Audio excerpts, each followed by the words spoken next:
Hey there, fellow time travelers and nocturnal adventurers. Tonight, we're doing something utterly wild. We're not just peeking into the past, we're plunging headfirst into it. What would it be like if you suddenly woke up as a German soldier in World War I? I mean, this stuff wasn't just intense, it was like medieval torture meets industrial slaughterhouse intense. Oh, and if you're enjoying these little historical escapades, a little digital high five, that's a like or subscribe, would be super appreciated. I'm genuinely curious where you're all listening from, so drop a comment with your location and what time it is there. It always blows my mind how people are falling asleep to this all over the world.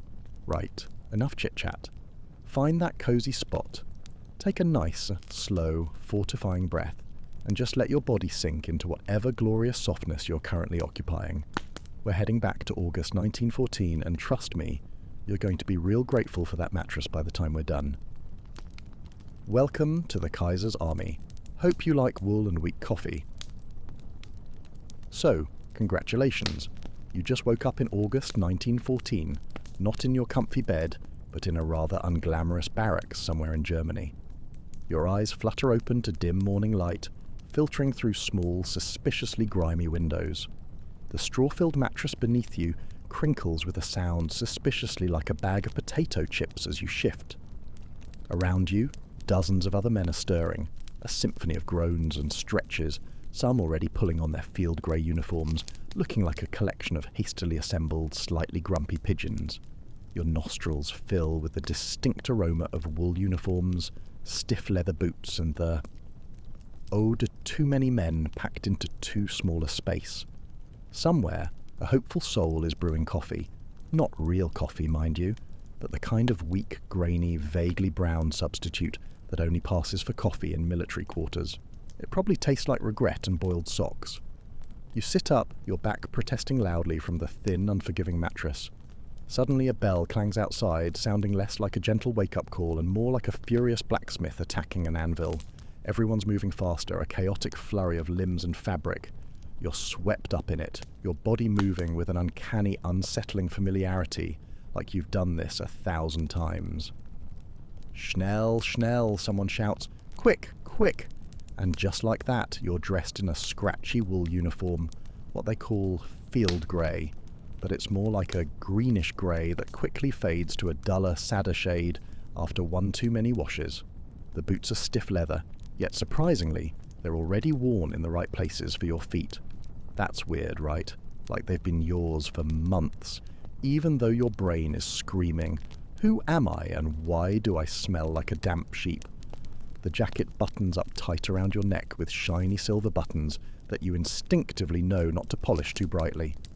Don't want to make yourself a shimmering target, do we? You slap a simple field cap on your head. No fancy spiked helmet yet, that's for later, for when you're feeling really intimidating. And somehow you just know. You know, in your gut, in your bones, that war has just been declared. The air crackles with an almost dizzying excitement. Everyone's talking about being home by Christmas, maybe even by Thanksgiving if they're feeling ambitious. We'll march through Belgium, knock out France real quick, then deal with Russia. Simple plan. It's like they're planning a particularly aggressive holiday itinerary. You, this new you, have trained for this. Every able-bodied German man has. Basically, you're part of the Kaiser's army now. Not exactly by choice, mind you.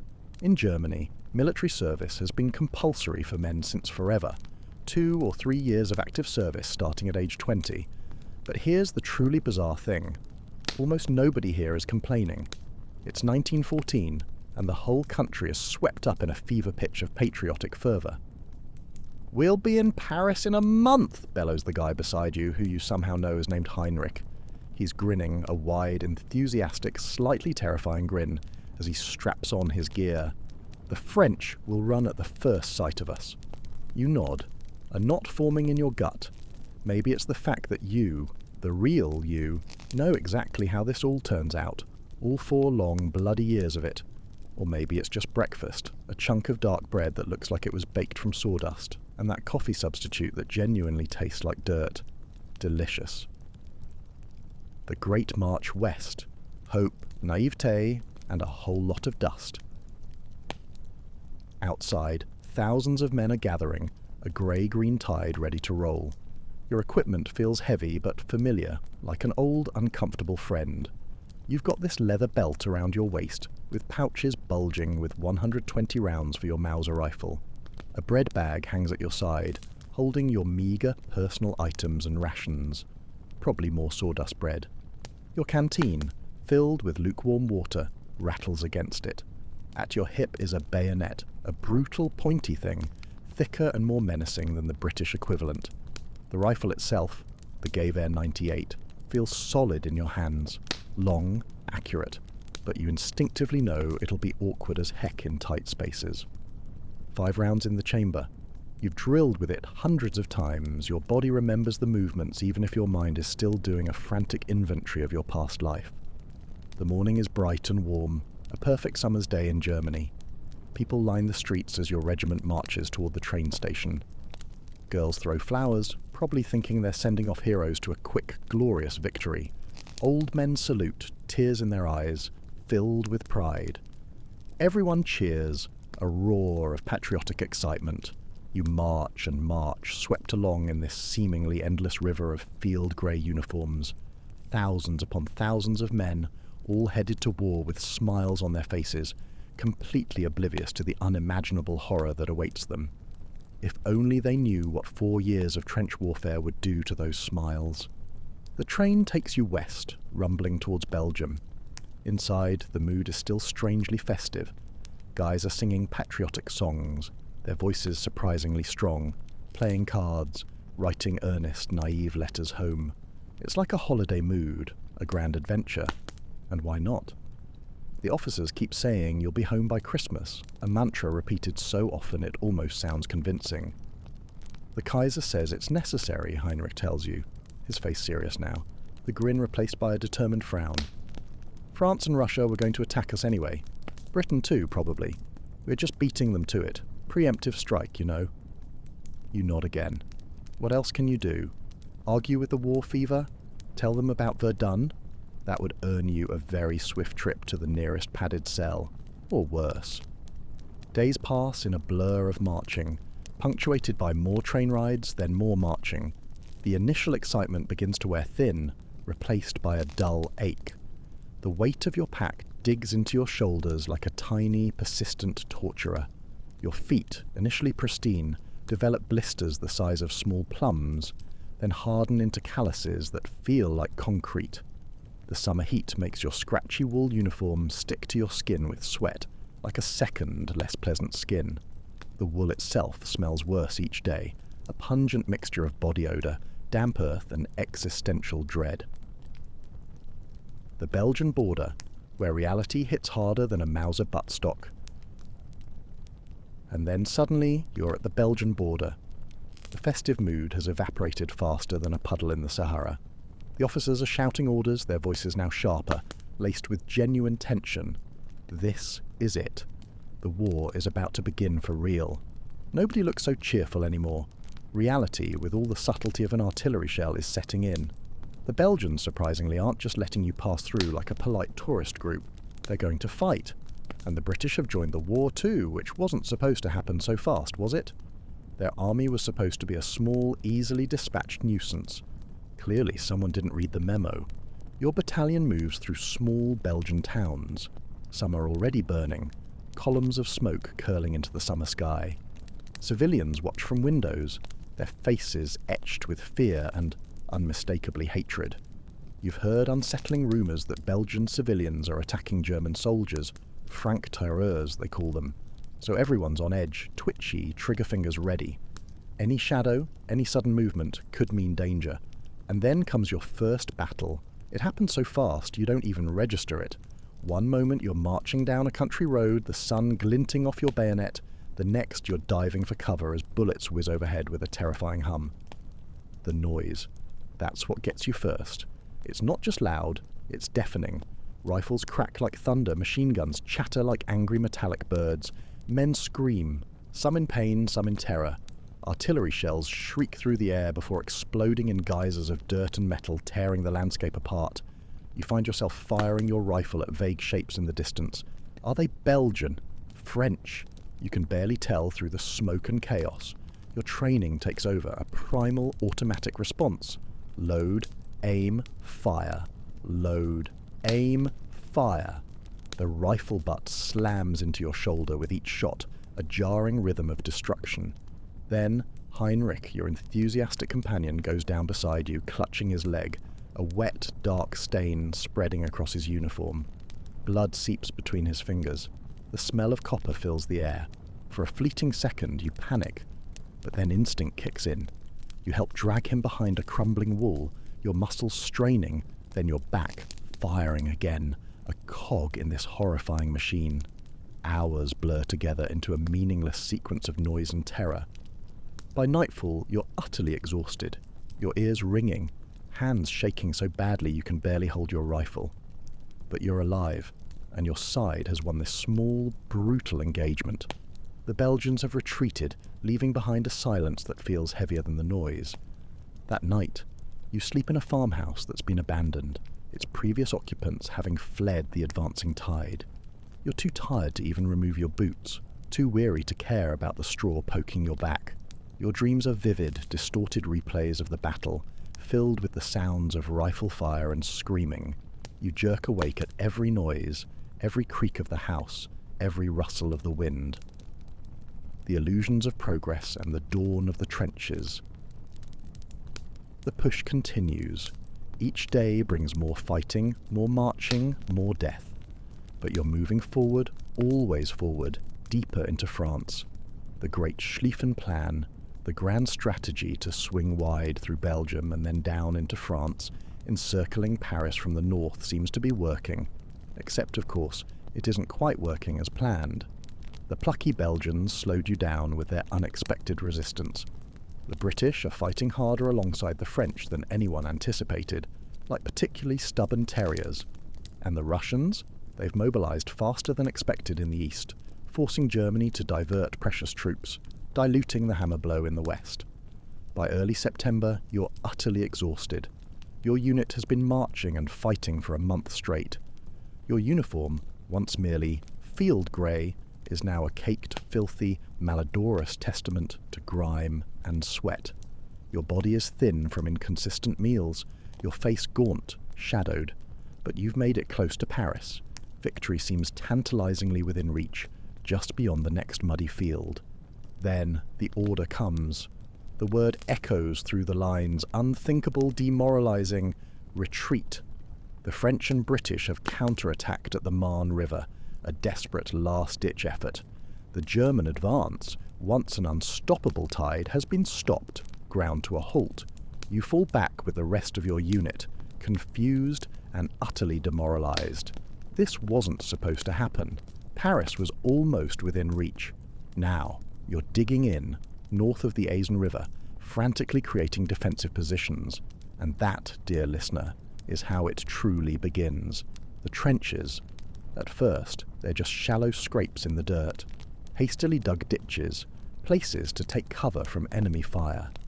But as days turn into weeks, and weeks into months, they grow deeper, more complex, like an insidious network of subterranean mole tunnels. By October, you're no longer just taking cover. You're living in a trench. The autumn rains have started, turning the trench floors into a thick, viscous mud that sucks at your boots with every step. You slosh through water that sometimes reaches your knees, a cold, miserable embrace. Your feet are constantly wet, the skin starting to rot away. Trench foot, they call it, a delightful condition that can lead to gangrene and amputation. But here's the thing about German trenches. They're generally better built than the Allied ones. The Germans, ever practical, are planning to stay on the defensive now, holding what they've gained in Belgium and northern France, while dealing with the unexpected headache of Russia in the east. So, your officers have you digging deeper, reinforcing the walls with timber and sandbags. In some places, they even use concrete, a true luxury. The trenches are dug in a meticulous zigzag pattern, a defensive maze designed to limit the damage from shell explosions. You help build dugouts into the sides of the trenches, underground rooms where you can shelter from artillery bombardments. Unlike the British dugouts, which are usually just a few feet deep and offer little protection, the German ones go down 12 feet or more, sometimes with multiple levels connected by crude wooden stairs. It's hard, back-breaking work, but it gives you something to do, something to focus on beyond the constant threat of death. And when it's finished, you have relatively safe places to sleep, eat, and even relax a bit. Some dugouts, eventually, get electric lights powered by generators somewhere behind the lines. Absolute luxury compared to what the British and French have to contend with. The soul-crushing routine of trench life, rats, lice, and the smell of despair. The routine of trench life quickly becomes your new normal, a monotonous cycle of survival. You stand watch at dawn and dusk when attacks are most likely. You work on strengthening the trenches during the day, endlessly shoring up collapsing walls, pumping out water, checking and cleaning your rifle for the 100th time. At night, you send out patrols to scout no man's land, that desolate shell-blasted strip of ground between the opposing trench lines, or to raid enemy trenches, hoping to capture a prisoner for intelligence. Food is decent enough at first. Dark bread, sausage, sometimes even fresh meat, potatoes and vegetables. Coffee, or at least that terrible substitute, and beer, occasionally, if you're lucky. Each day, you get 2 cigars or cigarettes, small smoky comforts in a world devoid of pleasure. But the boredom, that's almost worse than the fear. Hours and hours of nothing happening, just the endless waiting. You write letters home, play cards with the other men, clean your rifle for the 1000th time, polish your boots even though they'll be covered in mud again in 5 minutes. And then there are the rats. Oh, the rats. Massive things, fat and bold, grown plump from feeding on the corpses in no man's land. They scurry through the trenches at night, unafraid, so bold they'll run across your body while you're trying to sleep, their tiny claws like icy needles. And the lice. Tiny, insidious creatures infesting your uniform, biting incessantly, driving you mad. You can feel them crawling on your skin, a constant maddening itch that never ever stops. The smell. Ah, the smell. It's something else entirely. A putrid, pervasive stench of mud, human waste, unwashed bodies, rotting food, and, most sickeningly, the sweet, cloying odour of corpses decomposing just outside the trench, or even buried beneath your feet. You stop noticing it after a while, surprisingly. Your nose, a loyal but weary servant, adjusts to the constant assault.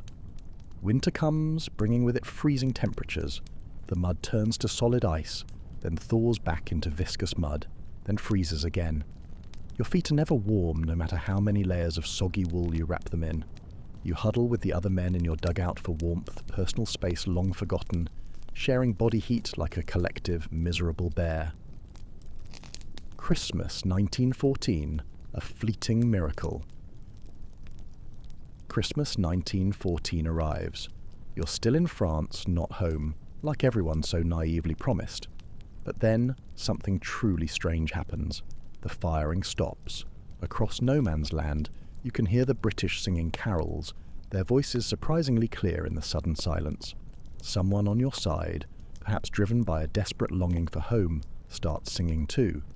Before the officers can even process it, men from both sides are cautiously climbing out of their trenches, meeting in no man's land, a no man's land suddenly transformed into a temporary, surreal truce zone.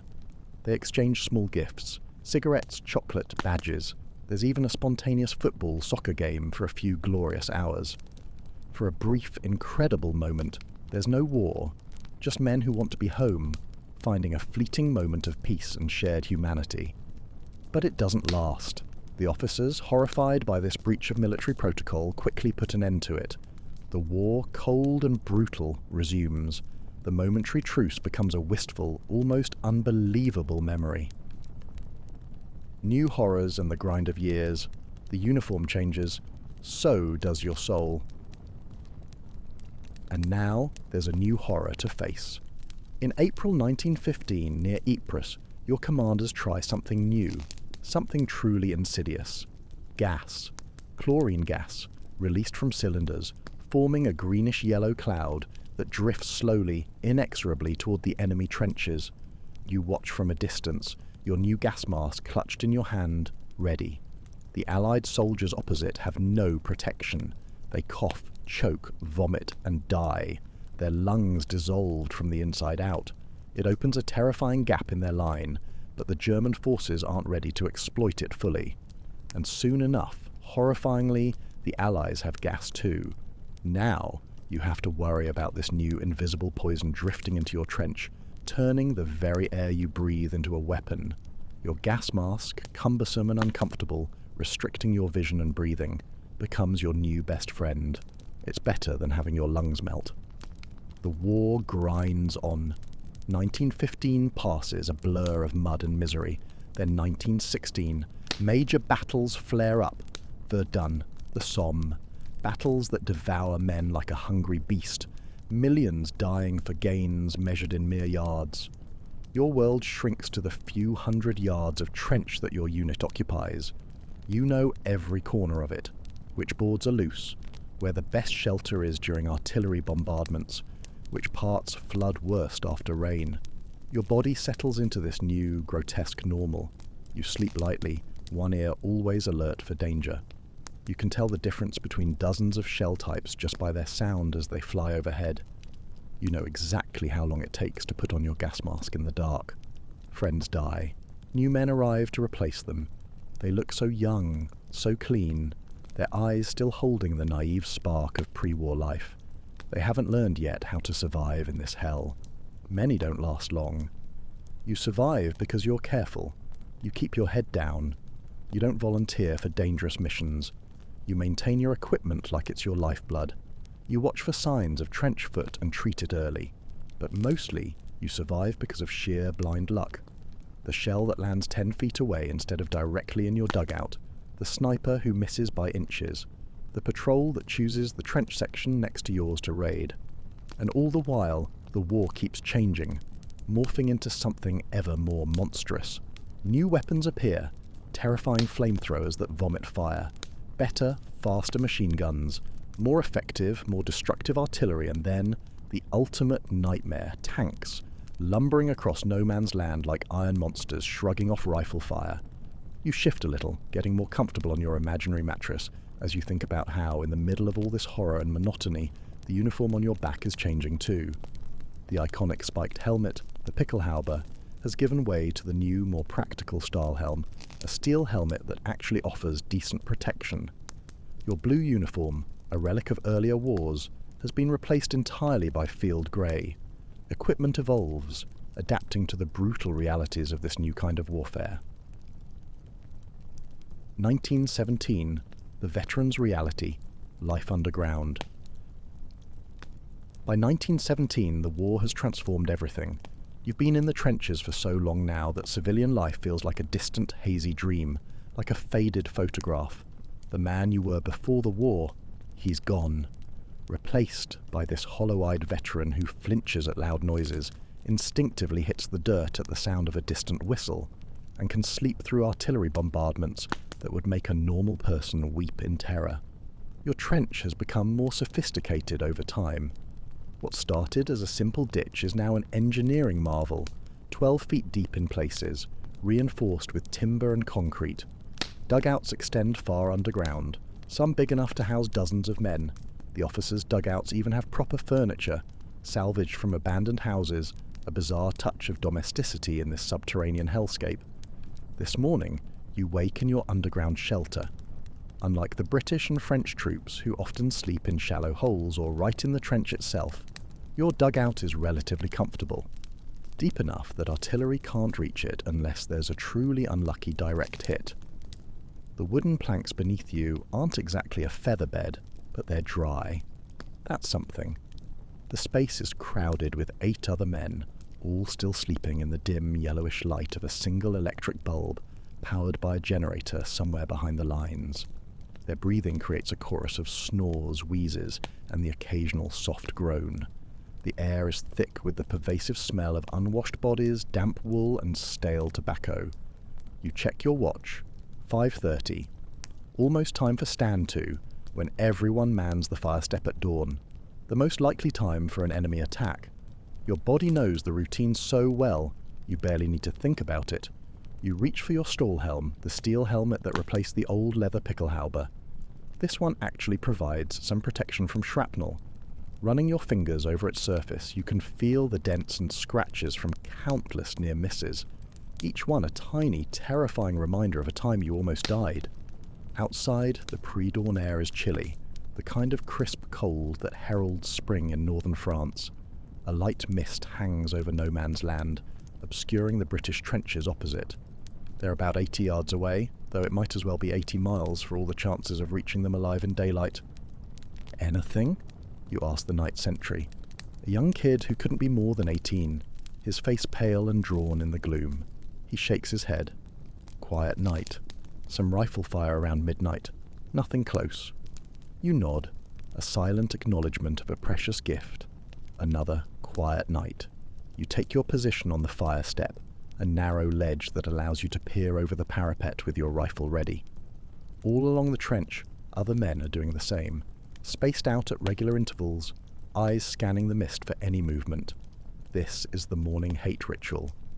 As visibility improves, both sides usually fire a few desultory rounds into the mist, just to let the other side know you're awake and alert. No one expects to hit anything. It's just part of the daily weary rhythm of the front. Your stomach growls. Rations have been getting worse. A slow, agonizing decline. The British naval blockade has been strangling Germany for years now, like a tightening noose. Food shortages back home mean less for the front. The fat sausages and fresh bread of 1914 are long gone. Now it's thin soup, hard bread that could double as a brick, and sometimes a bit of preserved meat that might be horse, or might be something else entirely. You try not to think about it too much. The tin cup of coffee in your hand is barely warm. It tastes nothing like actual coffee. It's made from roasted barley and chicory, but it's hot and slightly bitter. Good enough. "Stand down," comes the order. As full daylight arrives with no sign of attack, the morning hate passes with just a few isolated shots fired into the mist. Everyone's saving ammunition these days. Now comes the daily routine. Some men will sleep, taking advantage of the relative quiet of daylight hours. Others will perform the endless maintenance tasks, repairing damaged sections of trench, pumping out water, endlessly checking and cleaning weapons. You've been assigned to a working party today. That means leaving the relative safety of the trench to string barbed wire in no man's land tonight. A dangerous job, but not until after dark. Letter home and the scent of death. For now, you have time to write a letter home. Settling on an ammunition box in a quiet corner of the trench, you pull out a pencil and stubbornly clean paper. What to tell your family? Certainly not the truth. The censors would cut it out anyway. So, you write about the weather, how lovely the French spring is, ask about the neighbours, mention a few friends who are still alive. You carefully avoid mentioning the ones who aren't.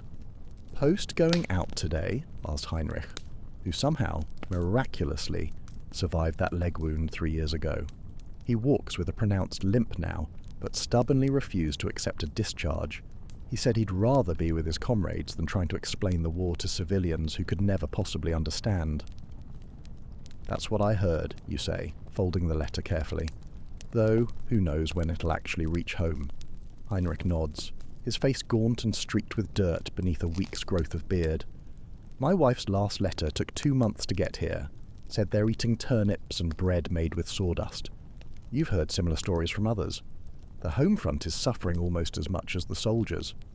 Almost. The day drags on. You clean your rifle, check your gas mask, eat a meagre midday meal of soup and hard bread. The soup has a few chunks of mystery meat and some unidentified vegetables floating in it. Better than nothing. In the afternoon you try to nap, knowing you'll be up all night with a wire-laying detail. Sleep comes fitfully, even in the relative safety of the dugout. Your body stays partially alert, one ear always listening, ready to respond to the shrill alarm that signals a gas attack or the distinctive, terrifying sound of an incoming shell. As dusk approaches, it's stand to again. Everyone back on the fire step, watching for movement as the light fades. This is another dangerous time, a prime opportunity for enemy attacks. After dark, you gather with the wire-laying detail. 8 men, led by a corporal who's been doing this since 1915, and somehow, miraculously, hasn't been killed or wounded yet. That's the kind of luck you want to stay close to. We go out through the sap trench, the corporal explains in a low voice, pointing to a narrow, shallow trench that extends out toward no man's land. Work in pairs. One holds the wire, one hammers in the stakes. Keep it quiet. If we're spotted, drop everything and get back to our lines fast. Questions? Nobody has questions. You've all done this before. You know the risks. You're paired with a newer guy, Schmidt. He's been at the front for 3 months, which makes him practically a veteran at this point. The turnover is tragically high. You want to hold or hammer? You ask him. I'll hammer, he says, his voice a little shaky. Steadier hands? You nod. That means you'll be handling the barbed wire itself, which inevitably leads to cuts and scratches, no matter how careful you are with the gloves. But Schmidt is right. The hammering needs to be done as quietly as possible, with steady, controlled movements. It's the harder job, the one that can give away your position. No man's land, a deadly dance in the dark. The group moves out through the sap trench, then crawls the last 20 yards or so to the position where the new wire will go. The night is cloudy, which is good. It makes it harder for the British to spot you, but there's just enough moonlight filtering through the gaps in the clouds to see what you're doing. For the next 2 hours you work in near silence, unrolling wire and holding it in place while Schmidt hammers in the metal stakes. The only sounds are the dull thud of hammer on stake, muffled by a cloth wrap, and the occasional distant crack of a rifle shot somewhere along the line, a constant reminder of the ever-present danger. Your hands sting from a dozen small cuts where the barbed wire has penetrated your gloves. Your back aches from hunching over in the cold mud. Every few minutes you freeze in place when a flare goes up, casting harsh, sudden light and long, dancing shadows across no man's land. If you don't move, if you become part of the static landscape, the British sentries might not spot you. Finally, the new wire is in place. The corporal signals for everyone to return to the trench. You move carefully backwards, still hunched over, trying to avoid the older rusted strands of wire that litter no man's land like a deadly metal spiderweb. You're almost to the sap trench when a flare goes up directly overhead. Its harsh white light freezes everyone in place, suspended in a moment of terrifying illumination. But someone, you never find out who, panics and makes a desperate dash for the trench. Immediately, machine gun fire erupts from the British line, a furious, chattering roar. Bullets zip and crack through the air around you, sounding like angry, buzzing insects. You press yourself flat against the ground, face buried in the cold, wet mud, praying, bargaining, hoping none of those bullets finds you. The man who ran makes it about 10 yards before going down. You can hear his muffled screams for help, weak and fading, but no one moves. Can't risk more lives. After what feels like hours, but is probably just minutes, the British fire slackens. They can't maintain it all night, and they can't be sure of hitting anything in the dark. The flare burns out, plunging you back into the blessed, if still terrifying, darkness. Back to the trench, the corporal whispers, his voice low and urgent. Now, crawl. You don't need to be told twice. On your belly, you crawl the remaining distance to the sap trench, then scurry along it back to the relative safety of the main line. Your uniform is caked with mud, your hands bleeding from the wire cuts. But you're alive. The wounded man is still out there. His cries have grown weaker, almost imperceptible. A patrol might go out for him later, if the officers deem it worth the risk. Often, they don't. Back in the relative safety of the main trench, you slump against the wall, exhausted, your heart still racing from the close call. Schmidt sits beside you, his face pale in the darkness. Smoke? He offers, holding out a crumpled cigarette. You take it gratefully. Tobacco is another thing that's been rationed severely, but most men save their allotment for moments like this, when the nerves need steadying. The match flares briefly, illuminating Schmidt's young face. In that instant, you see the fear he's trying to hide. The same fear you've been carrying for 3 years now. The fear you've just gotten better at concealing. You inhale deeply, letting the harsh smoke fill your lungs. It's calming, familiar, a small, fleeting pleasure in a world that offers few.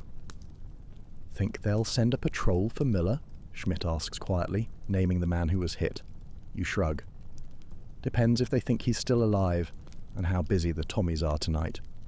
Schmidt nods, understanding the harsh calculus of the front. No use risking more lives for a man who's probably already dead, or who will die before you can get him back to the aid station. The rest of the night passes in the usual routine.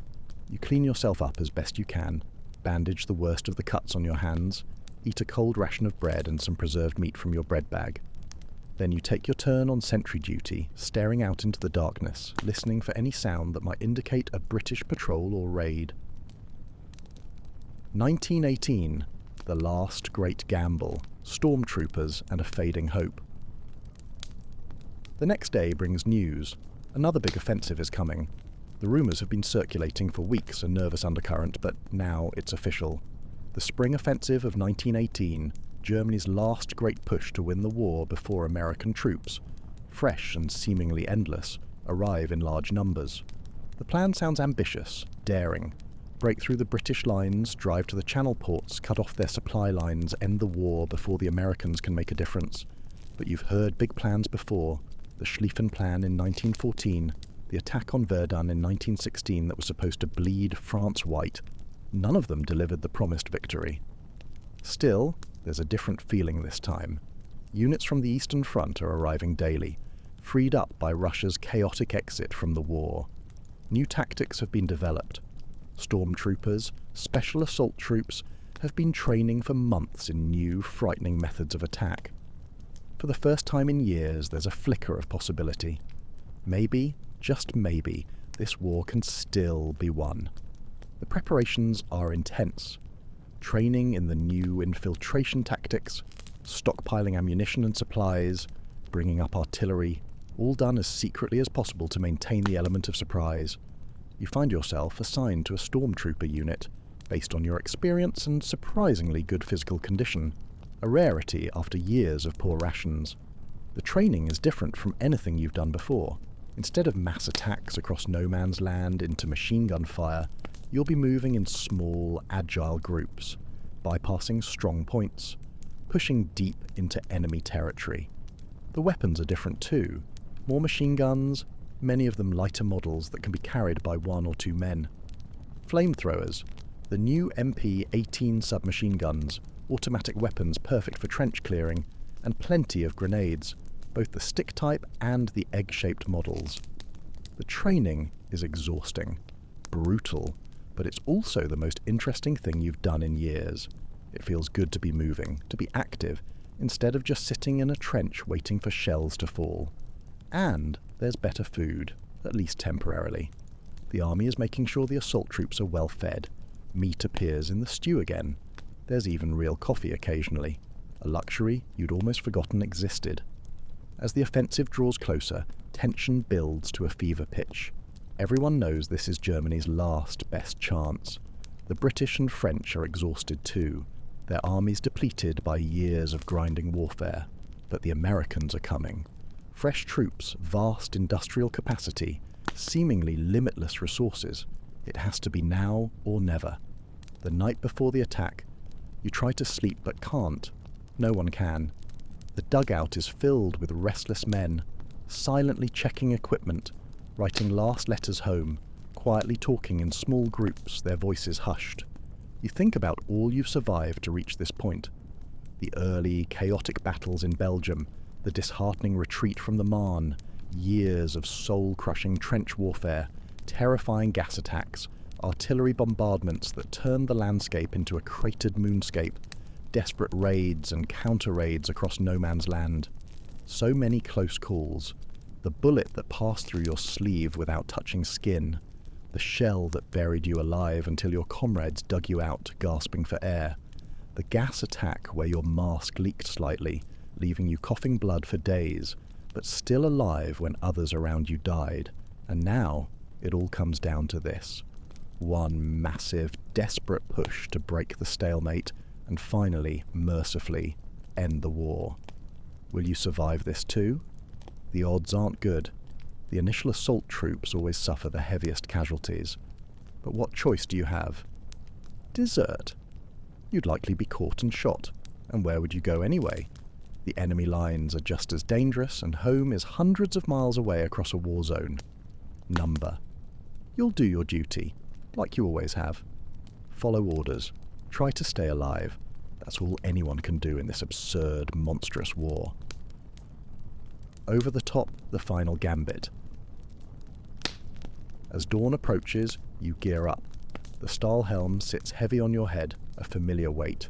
Your ammunition pouches are full, pressing against your sides.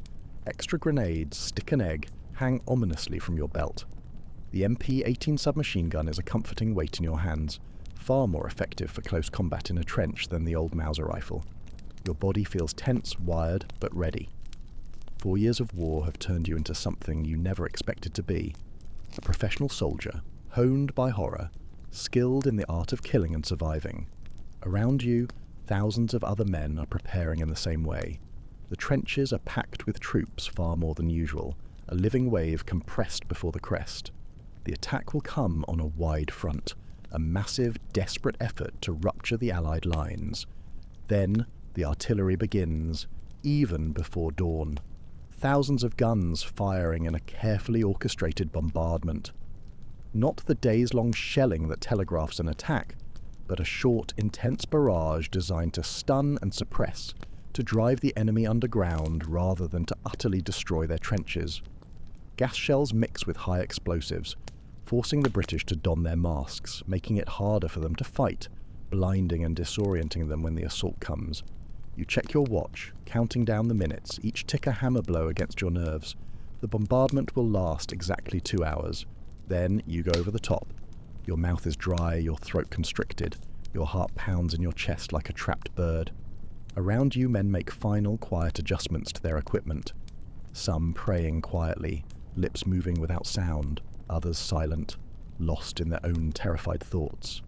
The roar of the guns is deafening, a continuous apocalyptic thunder. Even in the dugout, deep underground, the ground shakes with each impact. Dust filters down from the ceiling, gritty on your tongue. Then the whistle blows. It's time. You climb the steps to the trench, then up to the fire step.